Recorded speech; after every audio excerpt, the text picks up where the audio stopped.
¿Cuántos son 15? Y muchos de los judíos, no decía la gente, muchos de los judíos, pero si todos eran judíos, porque estamos en Betania, porque estamos en Israel, todos son judíos. Entonces, hubiese dicho, pero mucha gente, vecinos, amigos, qué sé yo, pero no, dice, muchos de los judíos habían venido a Marta y a María a consolarlos de su hermano. Estaba muerto. Lázaro se había muerto. Entonces, Marta, como oyó que Jesús venía, salió a encontrarle. Mas María se estuvo en casa. Marta dijo a Jesús, Señor, si hubieras estado aquí, mi hermano no fuera muerto. Si tú hubieras estado aquí, no se hubiera muerto mi hermano. Eso es lo que le está diciendo. Mas también, aquí está hablando Marta. Aquí está, miren lo que Marta está diciendo. Jesús, si tú hubieras estado aquí, mi hermano no se habría muerto. Eso es lo que le está diciendo. Mas también, sigue diciendo Marta, sé ahora que todo lo que pidieres a Dios, te dará Dios. Sé ahora que todo lo que pidieres a Dios, te dará Dios. Dícele Jesús, resucitará tu hermano, le dice. Marta le dice, yo sé que resucitará en la resurrección en el día postrero. Dícele Jesús, yo soy la resurrección y la vida. El que cree en mí, aunque esté muerto, vivirá. Y todo aquel que vive y cree en mí, no morirá eternamente. ¿Crees esto? Dícele, sí, Señor. Yo he creído que tú eres el Cristo, el Hijo de Dios, que has venido al mundo. Bueno, hay aquí algunos aspectos extraordinarios en donde Jesús le está diciendo ciertas cosas que nosotros tenemos que comprenderlas. La iglesia tiene que comprender de qué se trata el diálogo aquí entre Marta y Jesús. No solamente está hablando de la muerte de Lázaro, hay más cosas allí. Bueno, quédense ustedes ahí en el verso 17. Yo voy a seguir avanzando aquí, pero ustedes guarden ahí en su Biblia el verso 17, lo que hemos leído aquí. Déjenlo ahí. Entonces, la historia de Lázaro, miren, la historia de Lázaro aquí precipita la conspiración de matar a Jesús. Después de este evento, va a venir una parte dentro de la vida de Jesús en su ministerio, en donde Él va a morir. Entonces, esta enseñanza y versos 45 al 53 de este mismo capítulo. Esta historia precipita o anuncia o ilustra una conspiración para matar a Jesús. Hay un número de paralelos entre la historia y la de la resurrección y muerte de Jesús. Hay cosas muy similares, muy parecidas, muy semejantes. El verso 2 del capítulo 11, donde estamos, menciona que María va a untar a Jesús. Jesús describirá esto como untarle para su entierro, que era una costumbre en el pueblo de Israel en el siglo I, preparar a sus muertos. Los envolvían en lienzos, los envolvían en una sábana y los preparaban. ¿Recuerdan? Incluso la Escritura hace mención, como era la costumbre, ellos iban al sepulcro después de muerto, después de enterrado, iban al sepulcro a continuar con la preparación. ¿Recuerdan? Si ya estaba muerto, ¿por qué regresan al sepulcro al día siguiente o al día siguiente o al día siguiente a continuar la preparación del cadáver? Y eran las mujeres los que lo hacían. Entonces, ¿por qué si ya está muerto? Cuando alguien se muere y lo entierran, ya no van a volver a mover la piedra ni van a volver a sacarlo otra vez. ¿O sí? Eso no pasa. Pero aquí era la costumbre, ¿verdad? ¿Se recuerdan? Sí. Bueno, ¿por qué? Vamos a ver por qué. Hay en el pueblo de Israel, siglo I, hay tradiciones, hay costumbres también.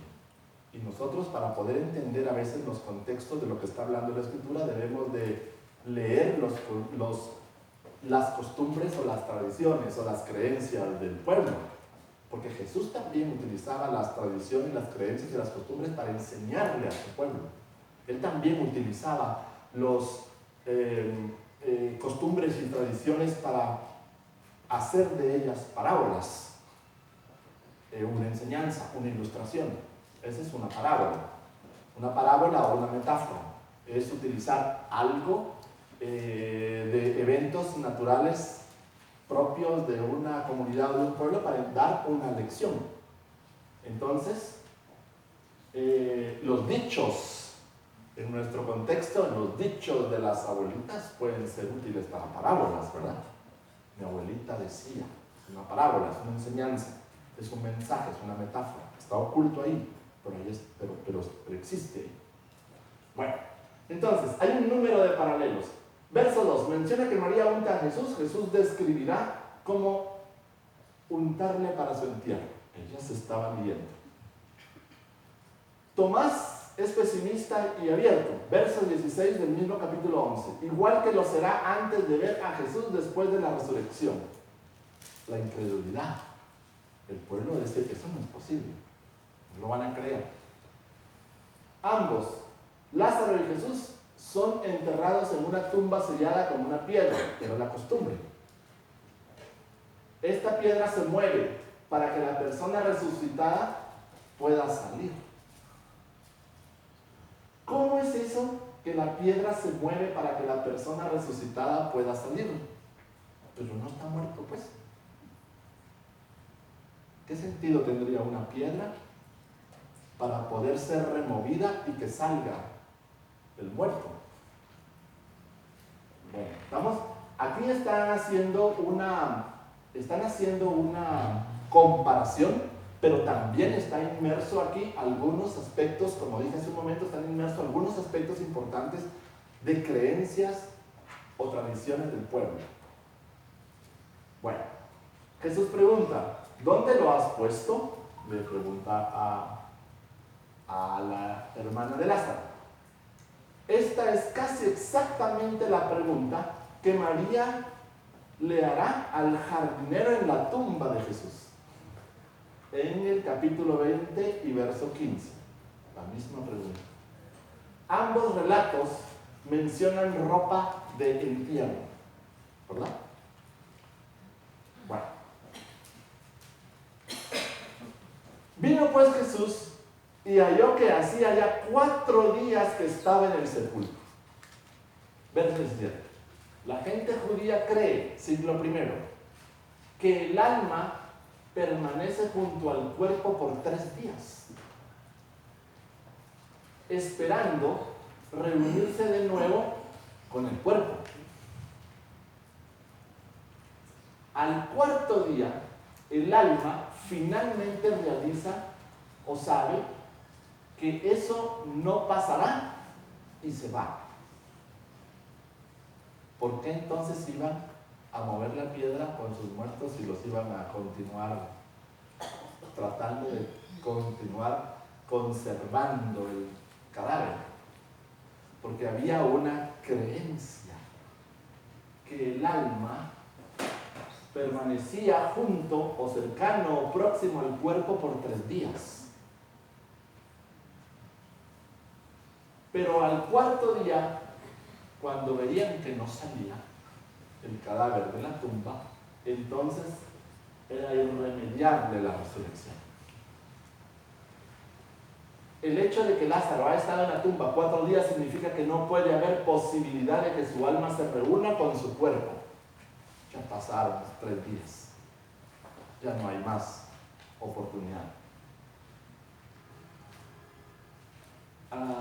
4 días es una manera de decir que la situación ya no tiene esperanza. Se acabó. Ya no hay más. Entonces, Betania estaba cerca de Jerusalén, como a 15 estadios. Un estadio son 606.95 pies. 15 estadios entonces son 2.77 kilómetros. Era muy cerca. Jesús, cuando le avisan, cuando Marta y María envían a un mensajero a Jerusalén a decirle a Jesús que Lázaro está enfermo, para cuando el mensajero llega con Jesús a Jerusalén, Lázaro se muere. Jesús escucha al mensajero decir de que Lázaro está enfermo en Betania, que está a 2.77 kilómetros de allí, y Jesús continúa su tarea en Jerusalén para regresar después, al cuarto día de la muerte de Lázaro. Era muy cerca. Caminar 2.77 kilómetros, ¿cuánto tiempo puede llevarle a un ser humano caminar 2,5 kilómetros? ¿Menos de una hora? 30 minutos, 45 minutos, más o menos, ¿verdad? Él estaba, vamos a decir ilustrativamente, que él estaba a 45 minutos de ahí, a pie. Era muy cerca. Jesús podía llegar. Caminar 2.77 kilómetros después de haber recibido el mensaje de Marta y María. Pero Jesús continuó su tarea. Jesús continúa su mensaje en Jerusalén. Bueno, 3 días. 4 tenía de estar Lázaro en el sepulcro. Imposible que Lázaro resucitara. En la creencia popular del pueblo de Israel, siglo I. Tiene 4 días, es irremediable, ya no se puede más. Teníamos la esperanza en 3, pero en 4 ya no. Nuestra costumbre, nuestra tradición, nuestra creencia dice que 3 días está el alma cerca del cuerpo y quizás pueda regresar y salir, pero 4 ya no. Entonces durante esos 3 días había que ir al sepulcro, mover la piedra y continuar preparando el cadáver, porque es posible que salga, ¿verdad? Bueno, entonces muchos de los judíos, ahora, vean aquí, Jesús no está 4 días en el sepulcro. ¿Está cuántos? 3. Lázaro estuvo 4 o 4. Jesús dijo al tercer día. Había allí, en ese tercer día, cuando Jesús dice que va a estar 3 días en el sepulcro, está de alguna otra forma, muy sutilmente o muy subliminalmente, guardando la esperanza de la creencia popular al pueblo de los 3 días de su contexto social. ¿Me explico? Entonces, el hombre aquel dijo que al tercer día iba a resucitar.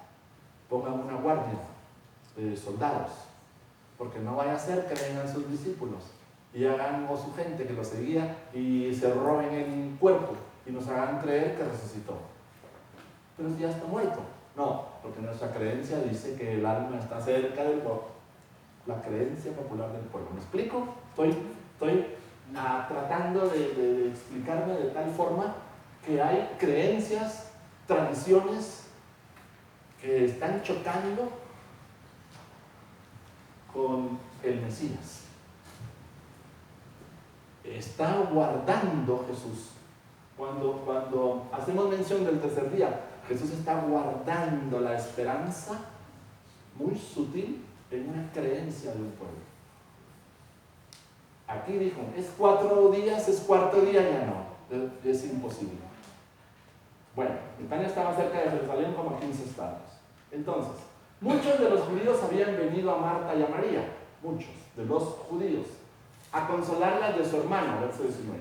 Este evangelio usa los judíos, muchos de los judíos, para referirse a los líderes judíos. Cuando dice el texto muchos de los judíos, se refiere muchos de los líderes judíos. A ellos se está refiriendo. La presencia de estos hombres, los líderes judíos, constituye otra nota lamentable. Jesús pronto morirá a sus manos en Jerusalén. De tal forma que estos muchos de los judíos son los que van a planear la muerte de Jesús más adelante. Estos que estaban consolando a Marta y a María por la muerte de su hermano. Entonces, Jesús pronto morirá a sus manos en Jerusalén, un hecho que se encuentra muy presente en la mente del evangelista mientras escribe la historia. Entonces Marta, como oyó que Jesús venía, salió a encontrarlo, mas María se estuvo en casa, verso 20. Una de ellas debía quedarse con los veladores. ¿Se recuerdan el texto en donde Jesús va a la casa de Lázaro? Porque él llegaba a la casa de Lázaro y ahí se quedaba, y allí Marta hablaba con Jesús y María estaba haciendo la comida. Hermano, Isaías. ¿Eso no lo contaron allá? Antes no lo habían No, contado. porque aquí vemos otras lecciones diferentes. Allá veíamos unas lecciones, aquí vemos otras diferentes. Todas están en la escritura, pero allá vemos unas, aquí vemos otras. Y todos los días vemos diferentes. Siempre. La palabra de Dios es nueva cada mañana. Así es. Entonces, es interesante. La palabra de Dios son nuevas cada mañana. ¿Verdad? Siempre es así. Entonces, Marta oye que Jesús venía, sale a encontrarle y se va. Entonces, el hecho que Marta es la que va a encontrar a Jesús concuerda con el papel más activo que ella tiene y el papel más pasivo de María. Las mujeres también tienen una parte muy importante dentro de las escrituras, por supuesto. Está escrito aquí. Y en el Antiguo Testamento podríamos hablar de más. La reina Esther, por ejemplo. Porque no fue un hombre, Dios quiso que fuera la reina Esther. Así de sencillo. Entonces, mientras Marta va a encontrar a Jesús para contarle o para decirle, María se queda en la casa atendiendo a aquellos que estaban viniendo a darle el pésame, ¿verdad? No dejó sola la casa para aquellos que venían, por ejemplo, a consolarles. Ella está atendiendo la casa. Una hermana está atendiendo la casa y a los que están viniendo para el consuelo, y la otra hermana va a buscar al Mesías que dicen que viene en camino. Entonces, ambos papeles de la mujer en este contexto es importante, tanto el activo como el pasivo es importante. Tenemos que comprender que cada quien tenía un papel que hacer dentro de la historia y dentro de la figura. Es importante. Señor, si hubieses estado aquí, mi hermano no fuera muerto. ¿Pretende Marta regañarle a Jesús diciendo esto porque Jesús no salió para Betania inmediatamente después de enterarse de la enfermedad de Lázaro? ¿O había un remordimiento porque Jesús no estaba presente cuando Lázaro se puso enfermo? Lo que nos ilustra el texto en algún momento determinado es la confianza o la comunicación, la relación que tenía Lázaro, Marta y María con Jesús. Porque Jesús, después de estar enseñando en las sinagogas o en las calles o en los lugares en Israel, él venía a la casa de Lázaro, su amigo, y ahí sus hermanas le preparaban comida y lo atendían, ¿o no? Aquí había un vínculo de amistad extraordinario entre Jesús, Lázaro, Marta y María. Entonces, cuando hay un vínculo de estrecha relación, dice, ¿y por qué no estabas aquí? Si hubieras estado aquí no hubiera pasado eso. No es un reclamo, sino es, ¿por qué no estabas? ¿Por qué no estabas aquí? Si tú tenías que estar aquí, ¿por qué no estabas? ¿O no? El vínculo es tan estrecho, la comunicación era tan fuerte, que dijo Marta, ¿por qué no estás aquí? Si hubieras estado aquí no hubiera pasado esto, no hubiera sucedido, porque aquí hubieras estado. ¿Ven? No es un reclamo como tal, es una relación tan estrecha, extraordinaria. Seguramente la segunda, el remordimiento, porque Jesús no estaba presente cuando Lázaro se puso enfermo. Sino, si hubieses estado aquí, le dice, si hubieses estado aquí, le dice Marta, lamentando que él no estuviera allí cuando Lázaro se enferma. Es un comentario de, si solo hubieras estado aquí. Sí, como se nota anteriormente, Lázaro muere poco después de salir el mensajero a buscar a Jesús. Marta sabe que Jesús no hubiera llegado a tiempo para prevenir o evitar la muerte de Lázaro, porque si no lo hubiera sanado. Entonces no se muere Lázaro, pero había un propósito. Mas también sé ahora que todo lo que pidieres a Dios te lo dará. Marta expresa su fe que Dios le dará a Jesús lo que pida. Vean el texto. Marta sabe que Dios le va a dar a Jesús lo que pida. En otras palabras, no lo va a resucitar literalmente Jesús, sino Dios mismo. Pero los dos son uno. Sí lo va a resucitar Jesús, pero no lo va a resucitar Jesús. ¿Me explico? Bueno, entonces, Marta le dice a Jesús, si tú le pides a Dios, Dios te va a dar. Dios te va a oír, Dios te va a escuchar, Dios te va a responder. Dios lo va a hacer. Porque él sabía que era su hijo. Sabía perfectamente bien. Ella protestará que quiten la piedra por el olor de la muerte de 4 días ya. Como la mayoría de nosotros, ella cree, pero también falla en creer. ¿Verdad? Porque somos seres humanos, ¿o no? Y Jesús lo sabe. Pero esto no es importante para Jesús. Ella le dice, yo sé que va a resucitar, yo sé. Quitar la piedra tiene 4 días. Ya hay mal olor, el cuerpo se ha descompuesto. Pero yo creo, pero ya hay mal olor, el cuerpo está descompuesto, ya es irremediable, ya no se puede hacer nada. Sí, creo, pero fallo en creer. Resucitará tu hermano, le dice. Jesús le dice a Marta que Lázaro se levantará de nuevo. Y Marta oye esto como una evidencia. Ella sabe que va a haber una resurrección en el día postrero.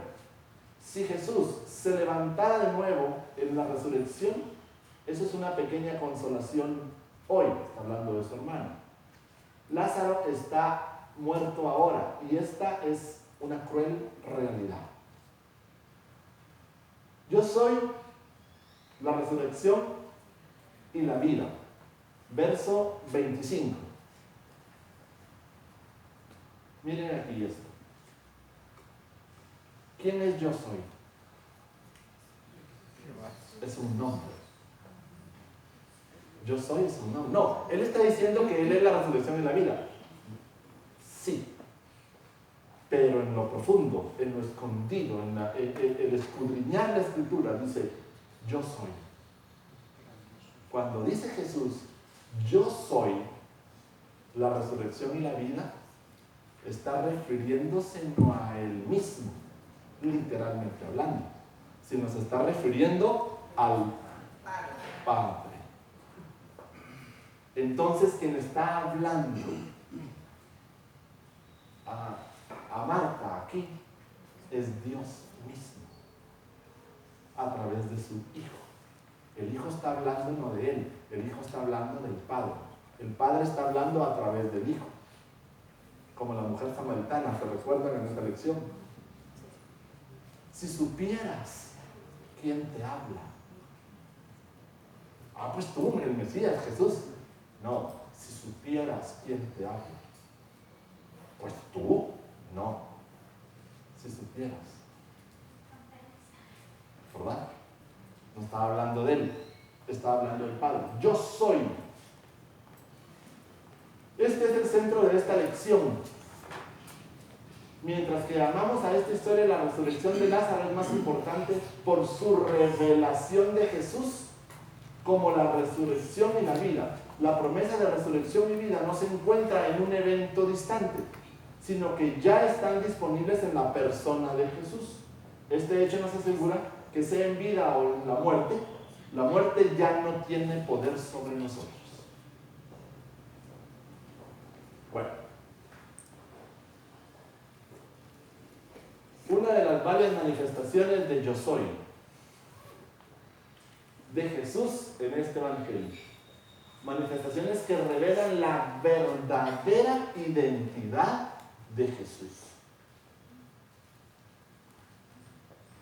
¿Lo ven? Pero dice, yo soy, está hablando, eso es la resurrección de la vida. Sí, tú eres la resurrección, no. Yo soy, está hablando.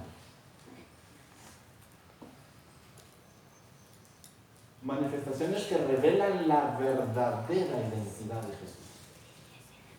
Jesús es el pan de vida, 6:35, la luz del mundo, 9:5. Su manifestación en Él es la resurrección y la vida.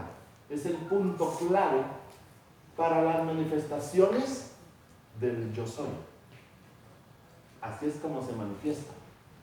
Yo soy es la resurrección y la vida. Entiéndase entonces aquí, como otro ejemplo, los huesos secos en Ezequiel, capítulo 37. ¿Qué ves? Le dice el profeta. Un valle lleno de huesos secos. Pues háblales. Habla vida a los huesos secos. Pero ¿cómo voy a hacer yo eso? Yo no puedo hacer eso. Entonces Dios le dice al profeta, habla a los huesos secos. Y los huesos secos se comenzaron a juntar. Y los huesos secos comenzaron a aparecerles tendones, músculos, piel, venas, arterias, corazón, sangre, y comenzaron a levantarse. Estaba hablando de los huesos secos, del valle de los huesos secos. ¿A quién se refería ese valle de los huesos secos? Al pueblo. Estaba hablando del pueblo de Israel. Es una metáfora o una ilustración. Hablarles a los huesos secos es hablarles al pueblo. Están muertos, pero voy a traerles vida, los voy a resucitar, porque lo que son ellos es huesos secos, están muertos. Di las palabras, y entonces los huesos se juntarán y se levantarán y tendrán vida. Bien, es yo soy otra vez. Bueno, su manifestación es que Él es la resurrección y la vida. Yo soy, por supuesto, es el nombre de Dios revelado a Moisés en el arbusto ardiente en el Éxodo capítulo 3 y verso 14. Con esas manifestaciones de yo soy, Jesús usa el nombre de Dios para sí mismo. ¿Ven? En la interpretación, Jesús usa el nombre de Dios para sí mismo. Entonces Él estaba hablando como Dios mismo, no como Jesús mismo. El que cree en mí, aunque esté muerto, vivirá. Aquí está hablando otra vez yo soy, ¿verdad? El Padre. través de Jesús. Jesús está tomando para sí esa figura. El que cree en mí, aunque esté muerto, vivirá. Y todo aquel que vive y cree en mí no morirá eternamente. ¿Crees esto? Esto no solamente promete. Por supuesto que los creyentes no morirán físicamente. Algunos morirán, otros no morirán físicamente. Lázaro murió y en el porcentaje de muerte desde entonces se ha mantenido en el 100%. ¿Quién no se muere? ¿Alguien que no se muera? Todos. Esta es la promesa de Jesús, que la muerte física es subordinada a la muerte espiritual, que nuestra muerte física, la muestra de la muerte física es un ensayo a nuestra resurrección. Primero hay que morir para volver a nacer. ¿Acaso puede un hombre regresar siendo ya viejo al vientre de la madre? Tiene que morir primero para volver a nacer. Aunque esté vivo, tiene que morir para volver a nacer. Tiene que morir, o tenemos que morir a nuestra naturaleza como tal, para nacer espiritualmente. Los huesos secos. Lázaro: sí, Señor, yo he creído que tú eres el Cristo, el Hijo de Dios, que has venido al mundo. Cuando Jesús le pregunta a Marta si ella cree, ella le da una declaración de fe en 3 partes importantes. 1, Jesús es el Mesías, Él es el Hijo de Dios. 2 y 3, el que viene al mundo. Yo sé. Esta es la quinta y más completa confesión de fe en este Evangelio. Está escrito aquí en estos textos de Juan. El que viene al mundo es una frase curiosa, pero esta no es la primera vez que la vemos en el Evangelio refiriéndose a Jesús. Hay muchas otras citas más. Porque Jesús está viniendo para hacerse carne y habitar en medio de nosotros. Entonces está viniendo como un ser humano, que va a tener frío, que va a tener hambre, que también se va a cansar. Lázaro, dice, verso 43, Lázaro, ven fuera. Al mandar esto Jesús, Lázaro sale de la tumba todavía envuelto en sus telas de entierro o en sus ropas de muerto. La imagen pasa del horror a la maravilla, dependiendo en qué, si se mira por los ojos de fe o no. Sería fácil malinterpretar este milagro como un simple favor de Jesús a un su muy querido amigo. Ver a Jesús como un simple obrador